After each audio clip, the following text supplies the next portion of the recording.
We're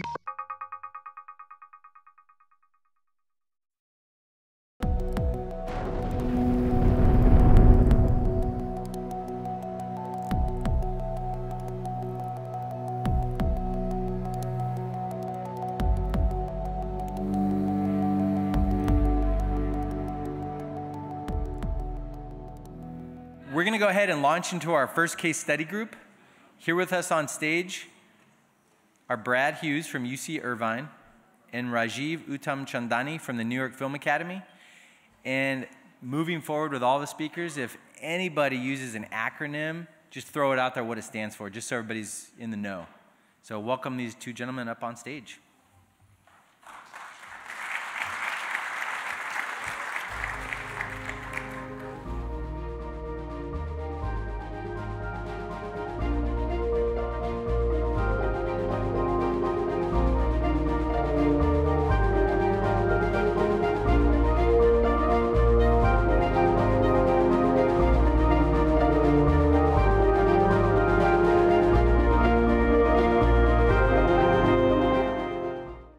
Hello, thanks for coming. We're excited to have you here and to be here to share this project and several other projects that are very exciting. I'm just introducing my co-presenter, Rajiv Uttamchandani. He is going to be talking about some very exciting projects that happen through integrating arts and science. And I want to just mention that we come at this idea of STEAM through two different pathways. He's in the School of Arts at New York Film Academy, and I'm in a STEM science environment at UCI. I'm bringing arts into science, and Rajiv's bringing science into the arts. It's going to be interesting to hear his stories about where this goes with college-level students, and I'll begin by setting the stage with some foundational research for why we do STEAM, studying how this can be transmitted through professional development, and then we'll look at his stories as they're very inspiring for where this can go at the next level. So thanks, and he'll be back up in just a little bit. All right, so I'm very interested in STEAM. I think a lot of us have this intuitive interest in STEAM. I'd like to add something to what you may have in your toolbox for talking about this, and the idea that you can access research that gives us a reason why we can say STEAM is more effective at teaching science or technology, engineering, math. And so that's what we're going to look at here. And then also, how would we teach this to our teachers to be able to make it sustainable as a movement? So I'm going to give you a little bit of background first. Building STEAM for me personally is a bit of a story like all of us. How do we come to this particular section? Well, we think we need more for STEM. And so for me, I began work as a scientist as well as an educator and also in media. So I'm going to just detail those a little bit so you can connect with me. And by the way, if you haven't connected with me, I hope to do that. So please see this as an invitation. In building STEAM for me, you can see me doing something that I like the least here, which is counting E. coli plates in my research. So I felt like, this over-specialization is too much. So I was always looking for something else. I heard this old saying you may have heard. Have you heard jack of all trades is master of none? Yeah? Okay, so that bothered me because I wanted to do more things than specialize. So what I began to do with my experimentation, I do experimental evolution with microbes. So I solve problems with global climate change and look at how actually evolving species to thousands of generations of certain kinds of stresses in the environment, how that will play out for us in the real world. So experimental evolution is a field many people haven't heard of, but I really do evolve organisms and then we test them out. And so this is something that's going on. Well, it gave me an interesting opportunity to evolve generalists. That's sort of a jack of all trades, right? And I also evolved specialists. And then when I competed them in the laboratory, what do you suppose happened? Of course, everybody expected, oh, well, the specialists will win because I'm going to compete them in the specialist environment. It turned out that the jack of all trades often was the master and was beating specialists. So that became to me a science, scientifically, that it made sense for me to integrate. It made sense for me to go outside of my one discipline. And so that was kind of a driving force. In other areas of my work, though, training teachers, I teach training programs for elementary and secondary teachers at UCI. And in doing this, I found myself also noticing that our high school teachers really could benefit from the elementary approach. You know, teaching more subjects or pulling them in, and I think that's a strong sense of STEAM. So I taught 5 different subjects running around to try to do this, but it wasn't very easy. I found out how difficult it was. It also was very difficult for elementary school teachers to be able to understand the difficulties of STEM. So that was another area where integrating high school and secondary was important. I did that through, this is Aquarium of the Pacific here, where we'd have informal science experiences and mixtures of elementary and high school teachers and try to solve the problems of how to do this sort of training. Here I am at a think tank. This is Bill and Melinda Gates Foundation. I was leading something there where we were bringing math and science together in a very large, we're studying 17,000 videos of classrooms to create something called the Video Library of Practice. This will help us to look at research through actual observations and do this in a way from a database that's done nationally. I had a bunch of faculty here working with me to come up with the design for this. As a K-12 teacher, so I was a middle school teacher before I did these things. So in that world, I also found that hey, it's not enough for us to just do science. I wonder if I can mix it up a little bit. And so in this, I would have people actually scripting and doing drama and arts projects. And here we're on set at X-Files, and we're making an episode with them. We would write episodes and send them, and they'd let us come out there and make it. So it's a lot of fun. You can see here also, this is partly, I'm the guy actually if you look on this picture, I'm the guy sitting on top of the truck. The guy behind it's not me. He looks a little bit like, because I'm bald. I had a rapid hair loss I might refer to later. But anyway, I'm next to David Duchovny in the other picture when I was getting started. And so this is a smaller crew. As you can see now, when I look much differently, so some of these pictures may be a little confusing for you. This is me when I was just getting started, and Rajiv you just saw. I thought there was a little similarity in the hair here at least. And this is actually at New York Film School. I was experimenting with film in different places, but he comes from New York, from the New York Film Academy, and the two of us are really seeing all kinds of connections. He's an astrophysicist. I work in biological sciences, and we're thinking about how can we put this together? What kinds of things can we do? And it really seems like STEAM Connect is a great way for us to do that, and I hope I can give us some common language now as I dive into what are some of the underpinnings? What's some of the research that we're doing to really understand why STEAM, on some scientific level, is superior? So let's take a look. You can see here on top, in fact, that's me with a hat then, because I lost my hair. Why did I have a rapid hair loss? It's because, you know, Alex would say to me, because he shaved his head, he's only 25, why do you do that? And he said, I'm too busy. And I didn't understand that. Finally, once I got the ESCAPE grant, it became clear I was way too busy to have hair anymore. That's how busy we are with this work. So anyway, I wouldn't mind having it back, but I just don't have the time. All right. So our grant, and as you know, I need to thank my funders first. This is part of a national grant program. This is a national grant program funded by NSF. If you look at what's happened with the program that funds us, MSP is the name of Math Science Partnerships that was the funding, but we were right in between MSP and this new STEM Plus C. I don't know how many of you have heard of that, but they are funding STEM Plus C, and you should probably know about this a little bit. They see the need for having computers in their work, but I'd say additionally, they were very interested when they heard about the STEAM.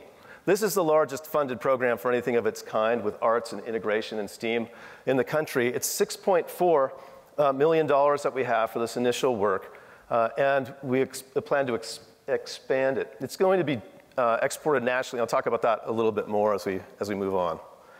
Okay, the project includes partnerships. Now, these partners I won't get into, but it's schools, obviously important. The kids are where it's at, so we have to get right in there with them, and you'll see them dancing around a little bit. Segerstrom Center for the Arts.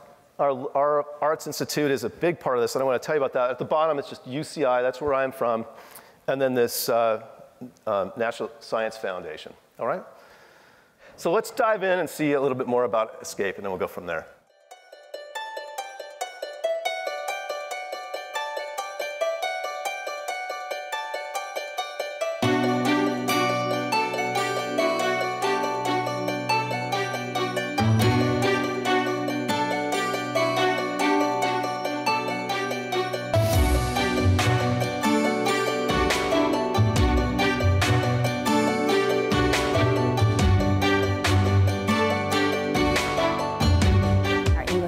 are being able to access the core curriculum, and they're able to do it at a much higher level. Kids are really engaged in the concept. They absolutely are having so much fun. They can't wait to be able to do the next one. You guys have provided a connection. It's really getting them to understanding their best way of learning. I'm very excited to put this program in place. It's something that I've been wondering about for years. Are we really addressing all the needs of our students in the best ways possible? I'm excited about being outside of my comfort zone. You know, pushing myself beyond what I've been doing to this point, which is what this program is making me do. On a scale of 1 to 10, I am probably a 10 at implementing this. I think I'll be at a 10. Strong 10. 10, probably 10.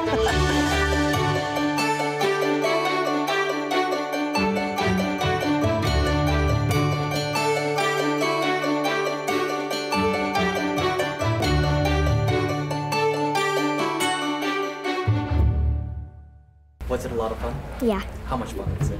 Super. Super fun? Mm-hmm. Okay. I first want to give her seal of approval before we proceed. All right. How do we fit into STEAM? And it's probably obvious it's just the S and the A.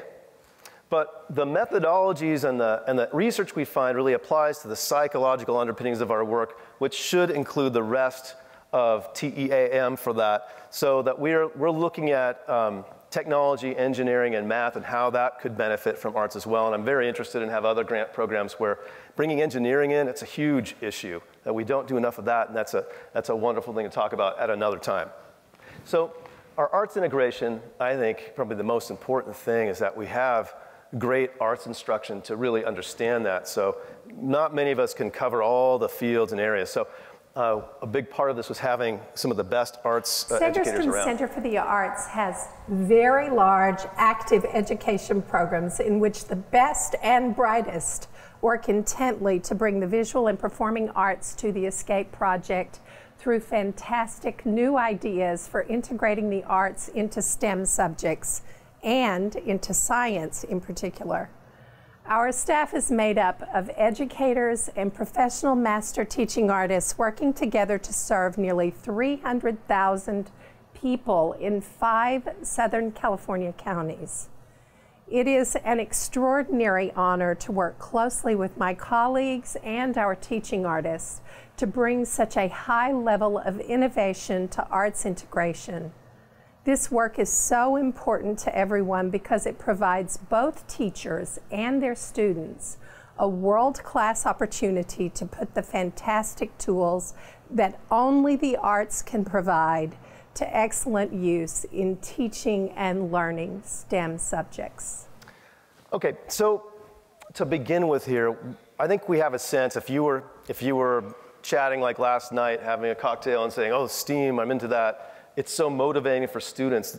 That's right, and we may not go that much deeper for many of us because we're not quite sure what's going on, but to break it down at the simplest level, there's a lot of processing activities that happen when we do arts, and so some of those VAPA processing activities go on and on. I'm just gonna mention a couple of them, and actually I'm gonna ask you guys to stand up and do a dance right now. That's kind of what we do. So this is a time of day dance, so if you would, rise up out of your seats. We're gonna watch this as a rehearsal. So this is Earth Science Grade 5, Lesson 1. So dance, I mean, it can't be a professional dancer going up there. It's got to be, you know, if you do that, it needs to work for kids. So you don't need to feel like you need to pull us off like a pro here, but you're gonna watch this dance once, and then we'll try to do it, okay? And this is the time of day. You'll see that they're moving around here, rotating on the axis, and they're brushing their teeth in the morning, then they're shooting baskets when it's around noon. Okay, then they come in and you'll see them now eating at dinner time, and then they're gonna get ready for bed. They sleep through the night, and so this is a 24-hour cycle. And so that's a little dance for them. So let's try it. We'll do it along with them. And 1, 2, 3, 4. Go for it. Rotate. This is the only dance I was cleared to do because you're not like there. Very good. Oh, this is good. Alex, you capturing this?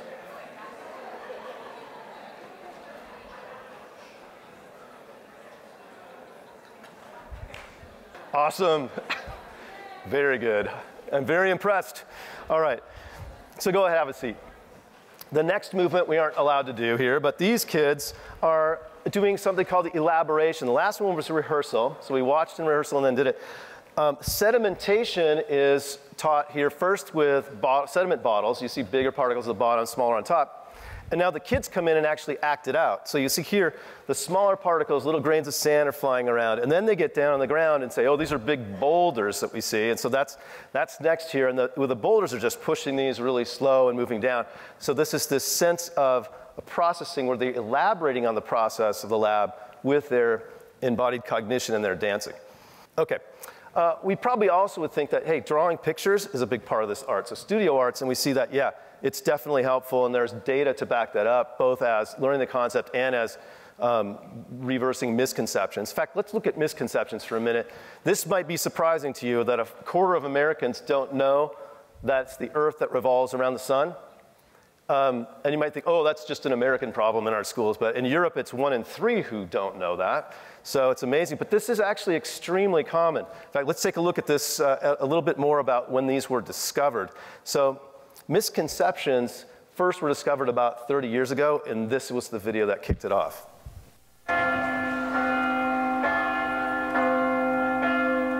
Okay, I think the seasons happens because as the Earth travels around the sun, it gets nearer to the sun, which produces warmer weather, and gets farther away, which produces colder weather, and hence the seasons. How hot it is or how cold it is at any given time of the year has to do with the closeness of the Earth to the sun during the seasonal periods. It gets hotter when we get closer to the sun, and it gets colder when we get further away from the sun. These graduates, like many of us, think of the Earth's orbit as a highly exaggerated ellipse, even though the Earth's orbit is very nearly circular, with distance producing virtually no effect on the seasons. All right, so it's actually the tilt of the Earth that we were just dancing out, okay? And we'll look at that maybe a little more. But why would it be that 21 out of 23 people have that misconception? That means it's probably not a Harvard problem, but it's so ubiquitous. It was very surprising. In fact, this is something, if you don't know much about this, our curriculums are riddled with misconceptions. In fact, the focus of our research is largely based on seeing if we can unseat those misconceptions through VAPA. So knowing what maintains that, this idea of cognitive dissonance. How many people have heard of that? So I just know. Good. So you're probably aware that this relates in the sense that if we learn this idea from friends or parents, which are very common, or people that are very close to us on a social level, like Vygotsky's social education theory would say that it's very hard to let that go because it makes us insecure to think that it's not true, that the foundations of what we know and understand aren't true. And so it makes us so uncomfortable, we can't look at it. And so kids won't look at this because there's an unconscious stress. And so here we are maintaining huge misconceptions. And among scientists, there's huge misconceptions that are scientific. There's thousands throughout the curriculum in STEM. Here we are addressing this same misconception in one of our 5th grade classes.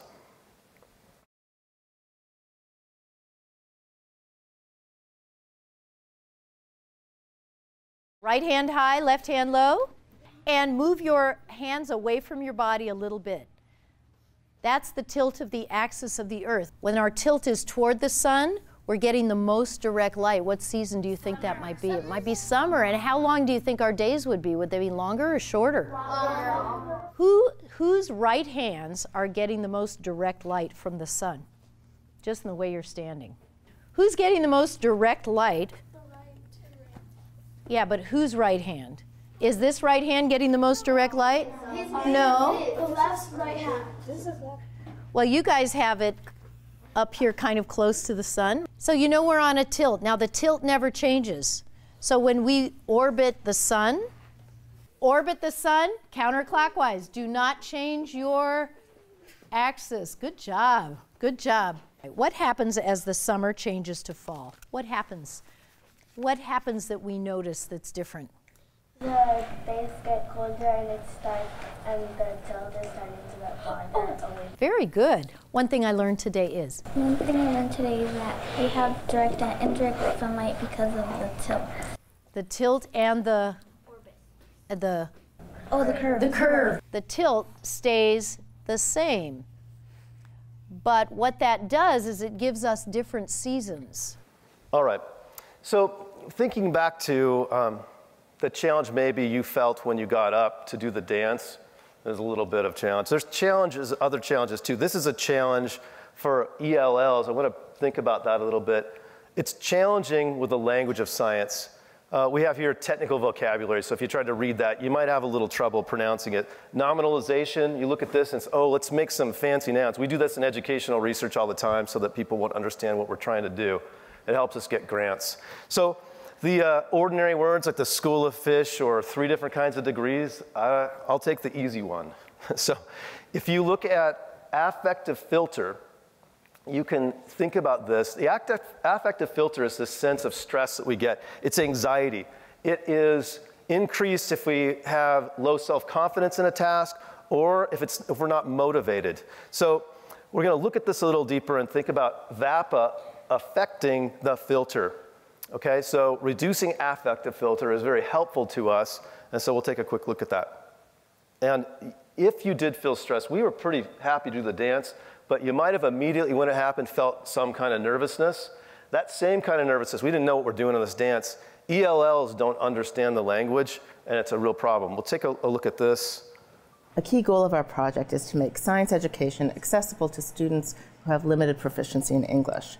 By incorporating the arts and science education, we enable students with limited proficiency to actually have hands-on engaging experiences, have multiple opportunities to respond to scientific content, and multiple opportunities to build scientific language. These are best practices for English language development, and the arts is an ideal approach to do so. Penny Collins, my co-PI on the grant, actually wrote this national document on how to do this and work. So she's an expert on English language learners.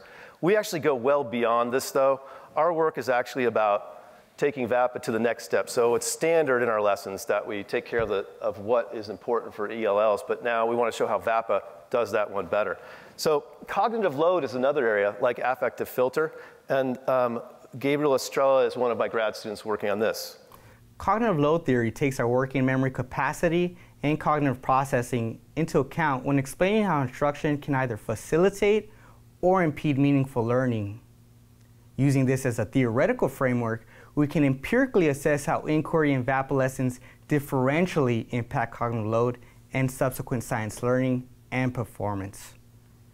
Findings from these results are significant because they can inform effective instructional design geared towards improving science achievement outcomes for students of diverse backgrounds.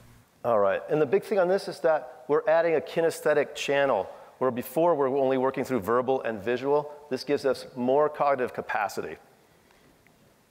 So we're looking at embodied cognition as well, and the idea of these gestures are going to help us seed our ideas and give us something, the kids something to hang on. That's a big part of the dance. And if you look at its effect on student interest. I'm going to design a student questionnaire that measures affect, looking at things such as boredom, anxiety, and excitement. Students will complete this survey after they do a dance activity, after they conduct an experiment, and after they complete notebook activity. And this will enable me to determine which of these practices are more effective for building interest.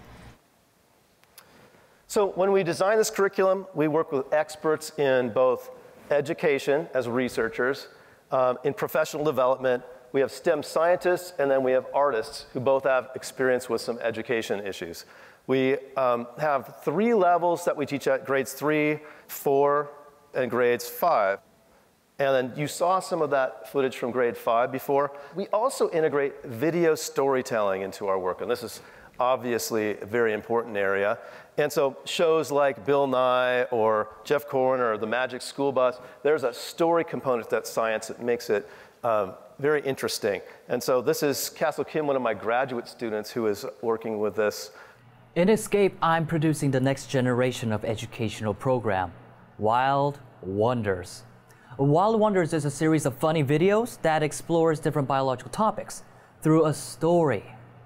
To go with Wild Wonders, I'm designing an interactive notebook, the Book of Wonders. The book will encourage kids to document what they learn creatively. In this project, I'm asking the question, can scientific storytelling help kids understand and learn science compared to the factual videos? Can a story get kids excited about the wonders of science? Can science ignite the imagination when it is told through a story? All right, and we know, you guys have mentioned, you have the Da Vinci Award. Einstein said that the greatest science are artists also.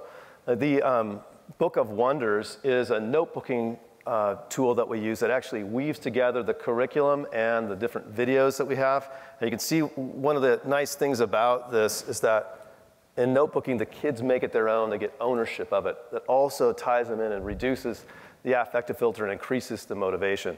ESCAPE is experimenting with connecting the scientific community to K-12 classrooms through videos, animations, and illustrations. I'm developing short video lessons that will feature real-world scientific researchers discussing their own research, lesson-specific NGSS concepts, and associated common misconceptions. We will measure the video efficacy in reversing these misconceptions while also studying effectiveness of animations and illustrations used within the videos. So our institute training was at 3 different locations to physically bring together this idea of STEAM. So we started off at the Center for the Arts doing performances and training them and the kinds of work that needs to be done on the arts level. Then out at our county department of education, we went through and unpacked 18 lessons for that first year. And then at UCI, we went out and did tours of working labs and then got the sense of really what STEM science is about. And we took 150 teachers through these 3 steps. We also go into professional development for another 150 teachers so that we bring this out online and test it. So this is one of my grad students that's dealing with that work. Teachers are learners too, but most PD does not attend to or account for their thinking. And attending to their thinking in the context of PD should improve their practice and subsequent student outcomes. Ongoing PD that's designed around teacher curricular implementation provides teachers with an opportunity to think, share, reflect, and enact practices in the classroom, and receive feedback along the way. This approach provides teachers with an ongoing support and resources which can help build teacher confidence, content knowledge, and pedagogical content knowledge, and lead to improved student learning. So we follow a spiral PD in which we look and revise as we go on, and this is possible for us to continue an ongoing PD that becomes very, very good through the years. We do this through a sustainable product of online access for teachers. And this content is available because we do high-level HD, Ultra HD filming, so it's future-proof, so that we can continue to use the same materials and not spend $7 million again. Now we have this captured in very advanced ways. This is grad students. So I train people in this kind of work for communicating science, filmmaking, as well as science. And so here's actually a principal. It's good to get them involved.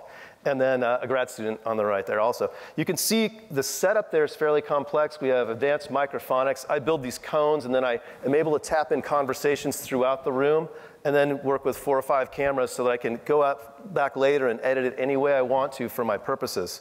We are able to look, when we look at the data here, we're able to measure the VAPA lessons, but we also look at the inquiry lessons that match these, so without VAPA. So what if you do the same exact things, but there's no VAPA, and it's just inquiry?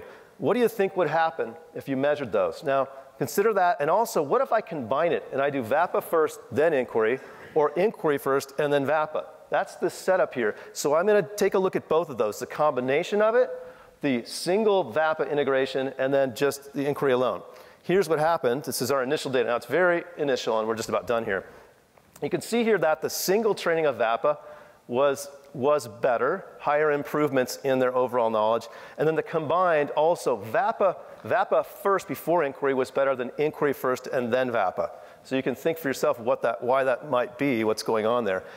The misconceptions, in reversing misconceptions, you'll see, again, VAPA was better for that, and the combination, again, VAPA first. So we're getting that as our data. So it seems that we're getting good results, which is very exciting because most education studies do not end up having significant results. So here's what classroom teachers are saying, and then we're done.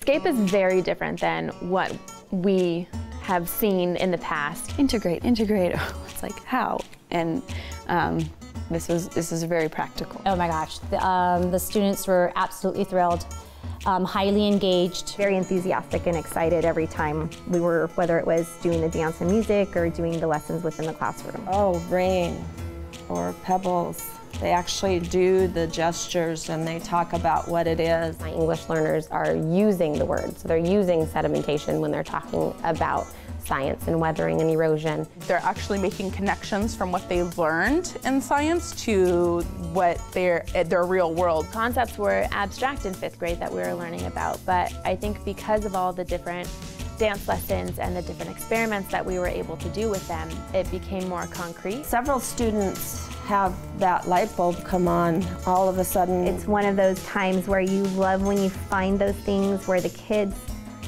are learning, but they don't really realize they're learning. When the kids' eyes light up and they go, you know they finally got it. It's almost like they lived it. All right, thank you very much. And I want to just end with introducing Rajiv, but thanks for listening. Thank you.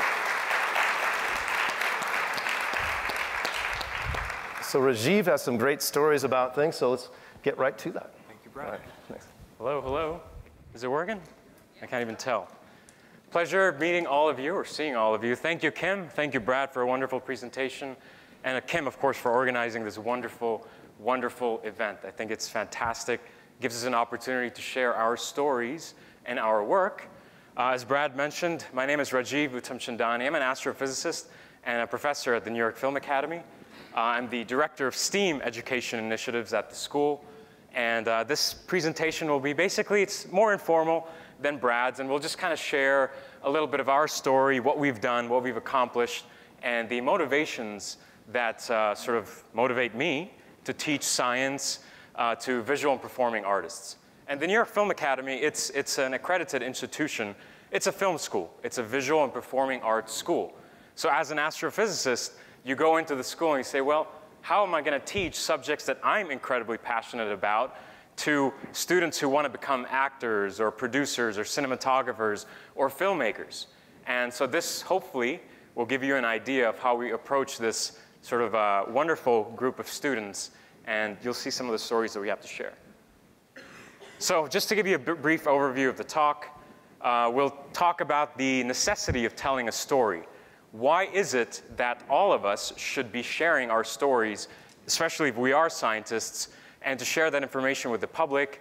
And let's face it, if we discover something fantastic and wonderful, nobody's going to rush to the scientific journals to read what we've done. They'd rather see a really exciting commercial about it, a really exciting video about it. And this is sort of what we're going to talk about.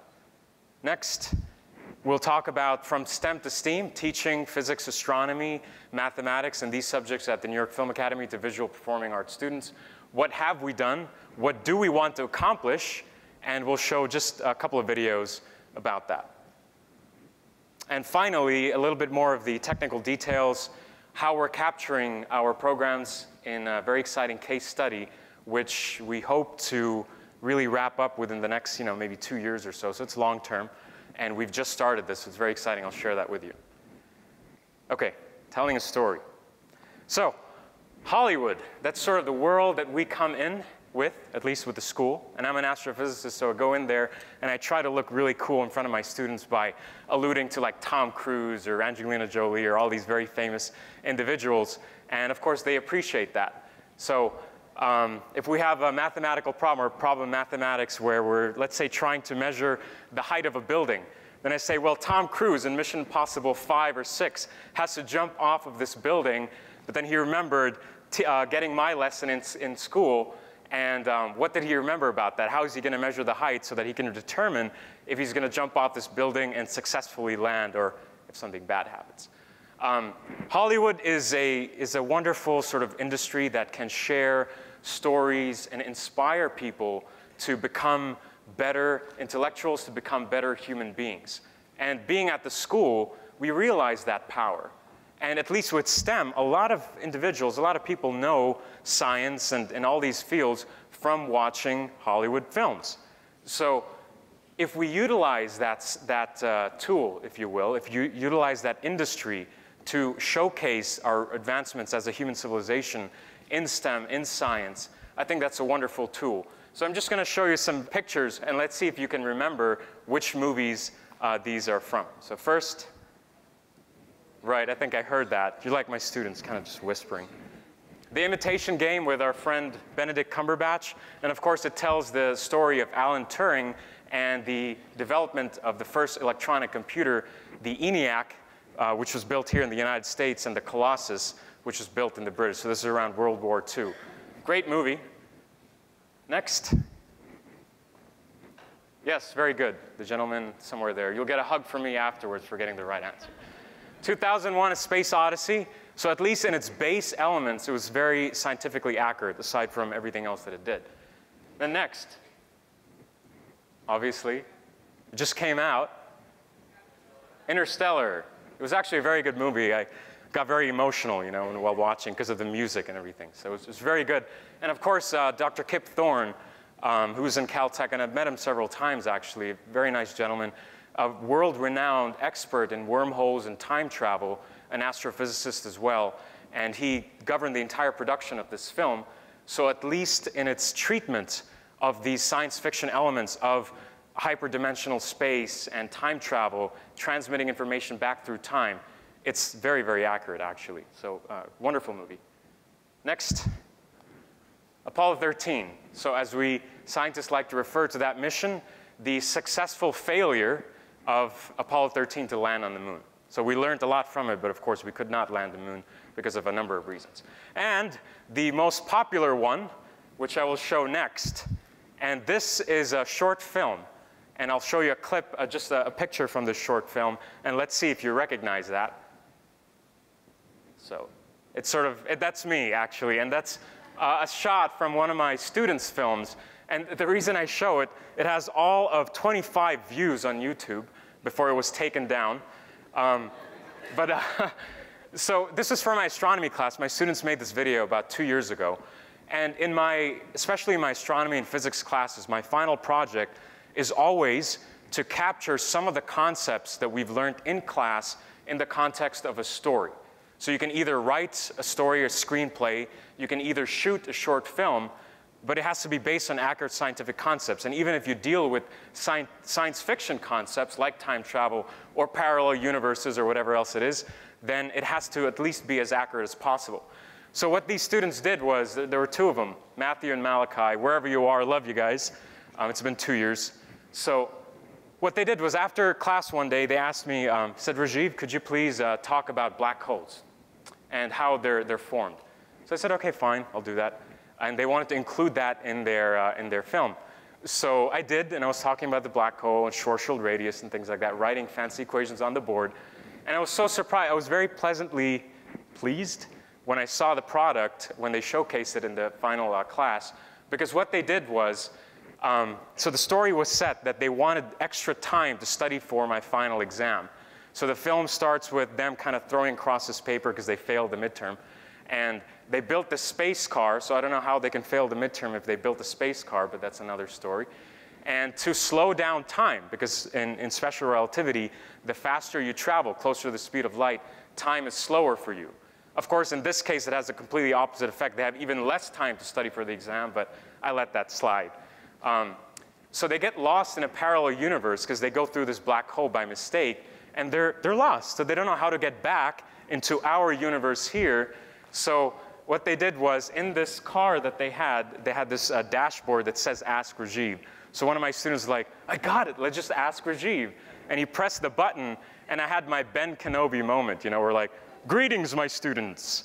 And then I explain, you know, how a black hole is created and stuff like that. And they go through the black hole and come back to our universe. So it was a fun film, and if you want me to send you the video, of course, you're more than welcome to ask. They'll be happy about it at least. 26 views maybe after this presentation. What does this all mean? There's this project that NASA has been developing called the James Webb Space Telescope. Anybody know what that is? Maybe anyone raise their hands if anyone does know? Ah, very good. You get a hug from me too. It will be my pleasure and my honor. But that's the point. all of those movies, they've been what, created in a year, 6 months, 3 months, cost, I don't know, 100 million, less than that or more than that. The James Webb Space Telescope is a $9 billion project, and it's been in the works for over 20 years. And this is such a monumental project and monumental scientific achievement. It'll be launching in 2018 as a successor to the Hubble Space Telescope that will enable us to peer further into the universe than we ever have before. Now, we ask, of course, even asking in this room, very few individuals know about the JWST.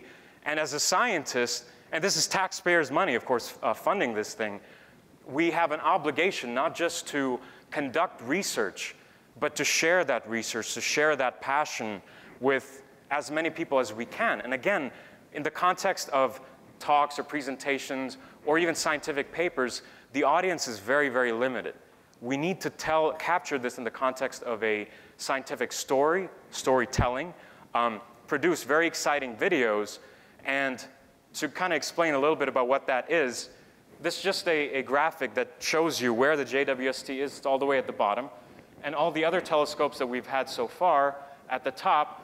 And basically what this says is that the JWST will peer into about 200 million years after the Big Bang, which will enable us to see the first stars and the first galaxies, among other missions that it has. And one of the most exciting missions, actually, you may have read about it, recently NASA made the announcement that perhaps within the next 20 to 30 years, we may be able to confirm if there is life outside of our planet. And likely that will come from the JWST, because one of its missions is going to look into exoplanets and characterize the molecular constituents of its atmosphere. So if an alien civilization is looking at tiny old Earth and it cannot see in as much detail individual human beings or civilizations, the context is that they can actually detect molecular constituents in our atmosphere and determine that there's an intelligent life form living on this planet. So the JWST will do the same thing. So hopefully we'll be able to see if there are aliens out there. So what are we going to do with this? This is what the telescope looks like, very fancy, tennis court sized. That's a wonderful picture of one of its mirrors. So how will people know about this? What can we do as a film school? How can I capture this in STEAM initiatives and tell the JWST story, the $9 billion, 20-year story?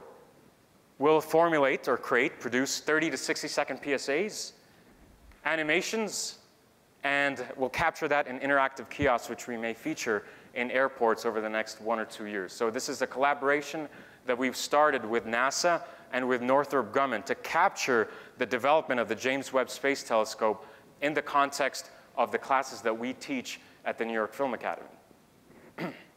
So let's show some of these projects here. And we don't have the videos yet for JWST because we've just started this collaboration, but at least we have some images to show you. We recently visited Northrop Grumman, and this was their wall of galaxies that they were kind enough to share with us. So Dr. Alberto Conti, who's one of the project managers at Northrop, actually gave us a tour. There's this tool called the Microsoft Worldwide Telescope. And if you go to this telescope, to the software, you can actually tour as much of the universe as we've cataloged. It's a wonderful, wonderful, wonderful tool. And to be able to see it in such high resolution monitors, very large, was quite wonderful. So very impressive pictures here. That's, I'm at the center there, by the way, in case you're wondering. So that's the JWST Sun Shield. It's a shield that will block radiation from the sun to keep the telescope very, very cool. And this is a mock-up that they're going to use to study before launching it, as I mentioned, in a couple of years. Okay? So now our students are pitching ideas to NASA to make these 30 to 60-second PSAs and make them very scientifically accurate, but with a twist of Hollywood storytelling. Let's just show you some examples of what else we do. So the first example I'll show you is a video. 3 of our students actually went to Tufts University last summer. So Tufts has the Center for Engineering Education Outreach program, and I wanted to teach my students engineering design in capabilities beyond what we do typically at our school. So I said, well, why don't you pack your bags, go to Tufts for a week, create a really exciting video for them, and during the process, participate in their engineering workshops and learn engineering design from expert engineers. So this video, it's a short one, will kind of give you a chronicle of their experience.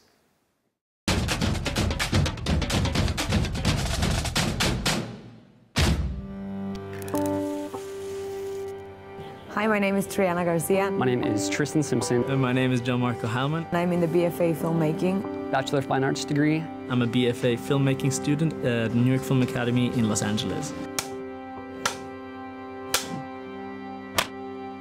So we got sent to Tufts University to make a documentary. With a small crew that came here from Los Angeles. To find out about the CEO, the engineering program that Tufts offers. And it was up to us to figure out, first of all, what the story is and how we would tell it. Tufts CEEO is the Center for Engineering, Education, and Outreach. And they're an engineering school that focuses on all three of those branches. We were there more for the outreach to try to put the word out to the community by making a promotion piece for them, letting the world know who they are and what they're doing.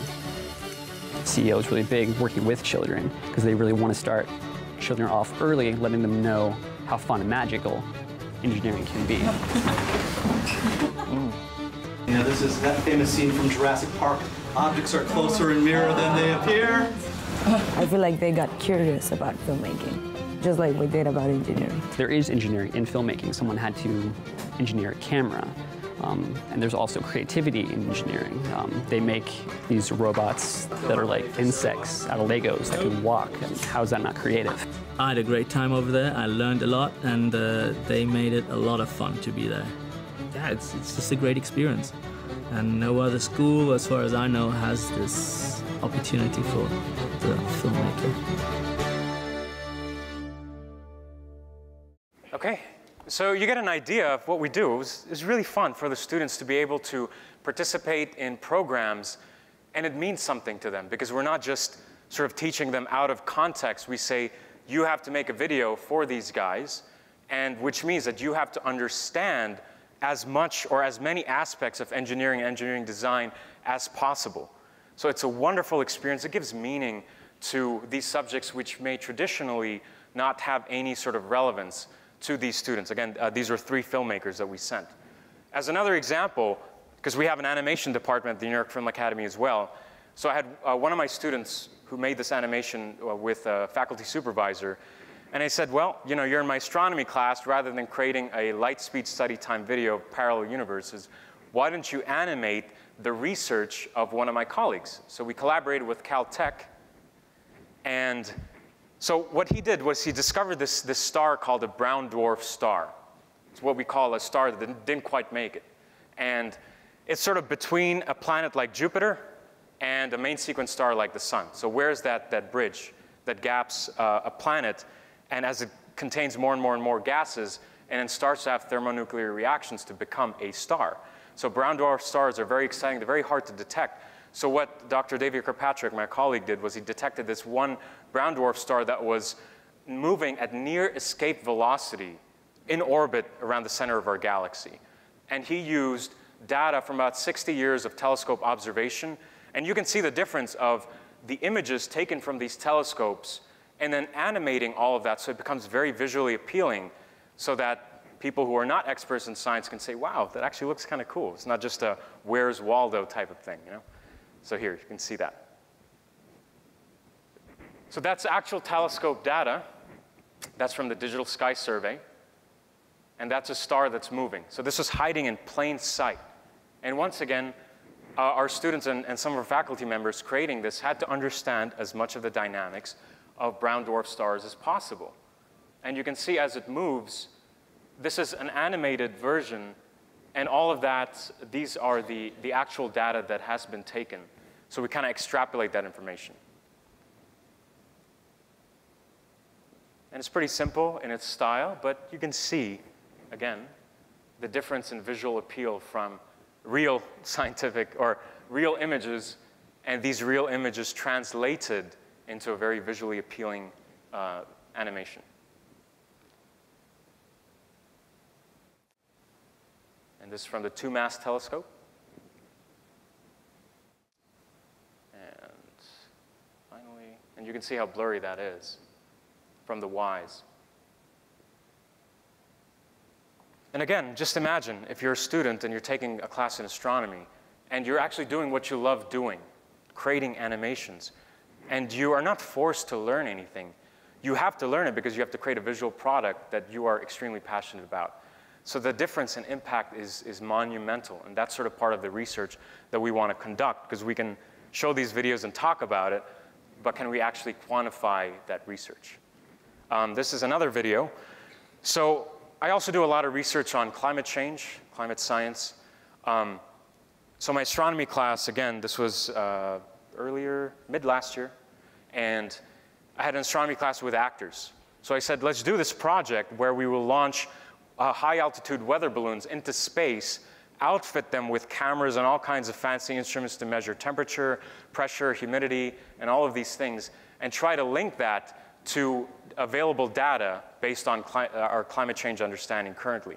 So what we decided to do was we decided to capture the topography of the vegetation in Tehachapi Mountains, that's in Central California desert, and to compare those images to images that we've taken from satellites and airplane observations over the past 60, 70 years, capture the moisture content in that vegetation and see what the difference is. So this is a very complex long-term research, but what I wanted to do was teach my students the scientific method and of course the method of engineering design. We have to outfit a box like this. These are the weight restrictions, it's the shape restrictions. How will you construct something like that with the instruments that we know we have to outfit in there?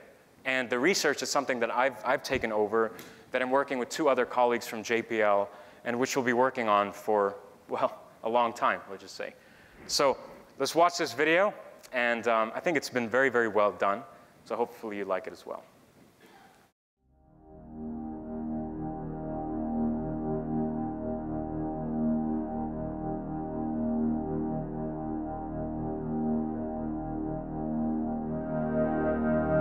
We know that the Earth is warm. We are the ones that are pushing the Earth to change.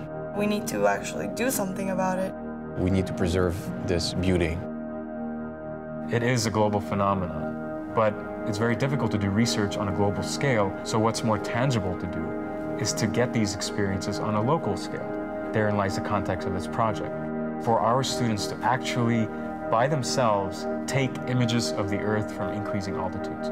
Giving this empowerment to the students, I think, is a very, very important aspect of what we do at the school.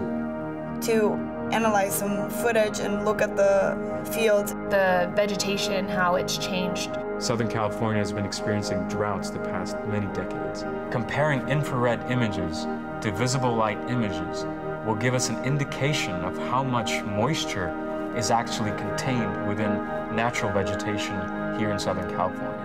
How is it different from today to a couple of months ago, a couple of years ago, a couple of decades ago? That in and of itself will give you some form of data, some form of measure to observe.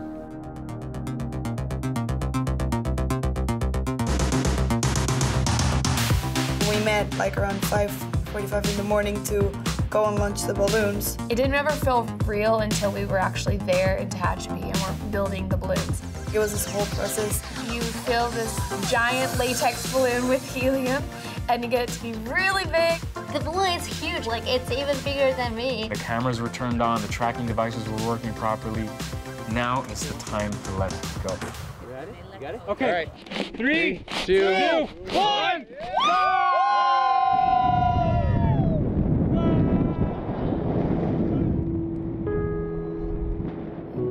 Watching it go off in the sky is so cool. Just the whole experience was pretty amazing.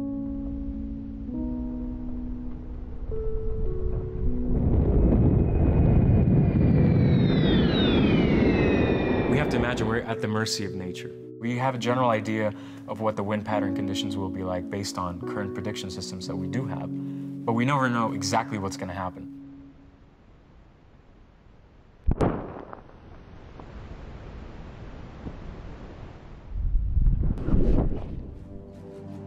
We didn't get any transmission back. Jim said I didn't hear any news about the second balloon. We would lose connection for a couple minutes, and then it would pop up, and then it would disappear for a while, and we couldn't get it back. We keep driving around. I don't know if we're gonna find this. We're in the middle of nowhere, like we can't see it. It was kind of stressful, to be honest, because I was like, did we do this correctly?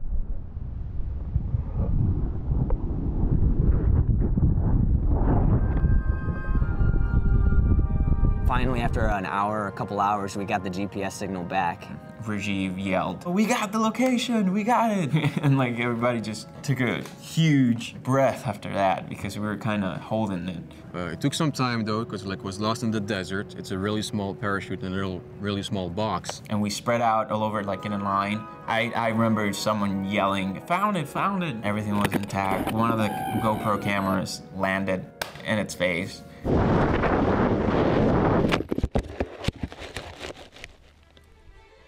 We all screamed, like, Yeah! Yes, we found it!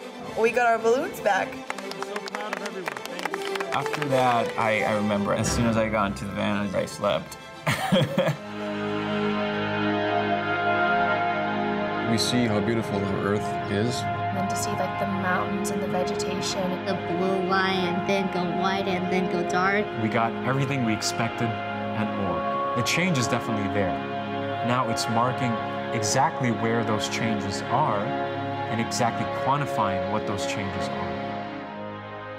We see global warming through our experience and not the experience of others. We worked all together. You know, it was a great experience overall. We need to change our ways. We need to stop polluting our atmosphere. And hopefully people will care more, and hopefully they'll get the message. Our obligation to act is now. To ensure our children, to ensure our children's children have a good future, that's our responsibility.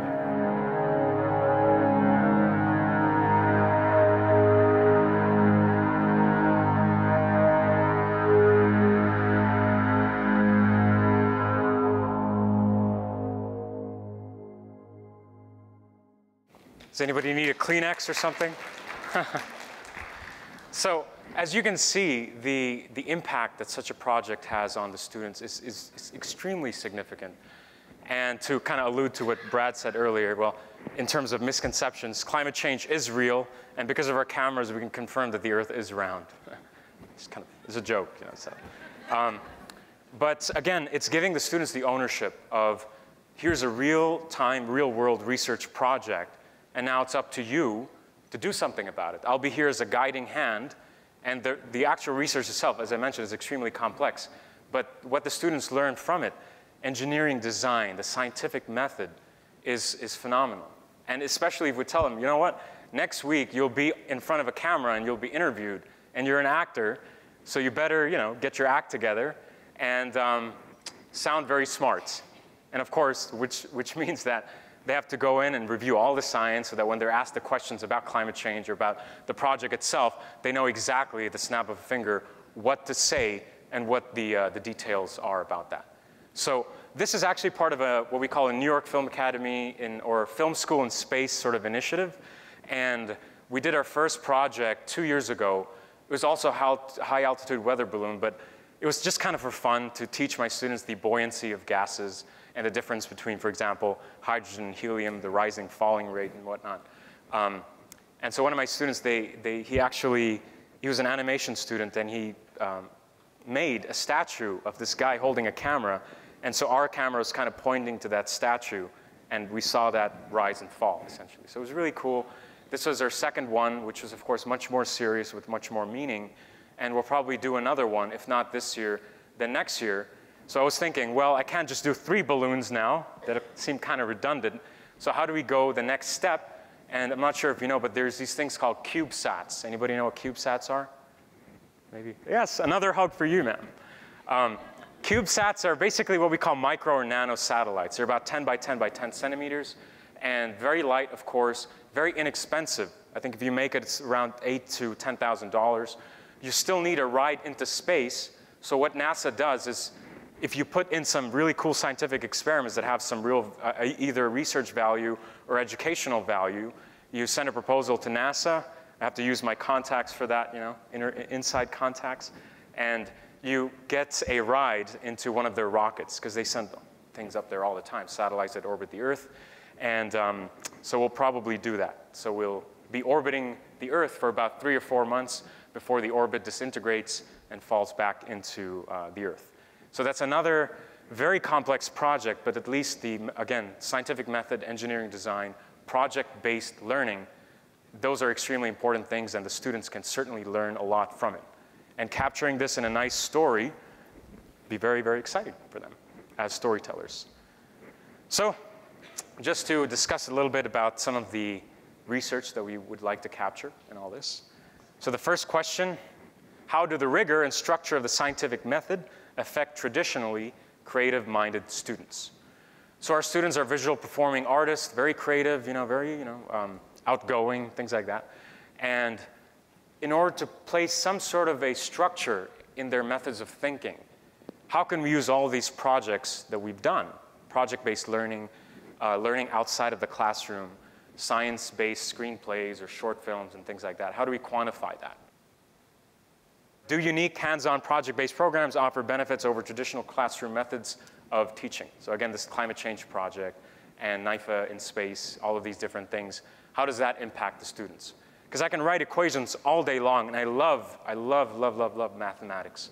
Writing complex equations, I just write it and say, wow, isn't that a beauty? And I always tell my students, that's the true universal language, you know? If aliens do communicate with us, at least it'll probably be through binary language first, and then everything else. Love is a universal language too, and I love all of you here, just to state that. But mathematics is also a universal language. And then finally, does long-term and consistent exposure to the scientific method affect student academic performance and structure of thinking? So over the next couple of years, as we take these students and give them this James Webb Space Telescope storytelling project, as we send them to Tufts University to capture the Center for Engineering Education Outreach, enroll in that program, create a video for them, work with California State University Northridge, maybe in the climate change project again, create animations for researchers from Caltech or NASA. Over the course of a 2 or 3 year period, how does that affect their thinking? And how are we going to measure that?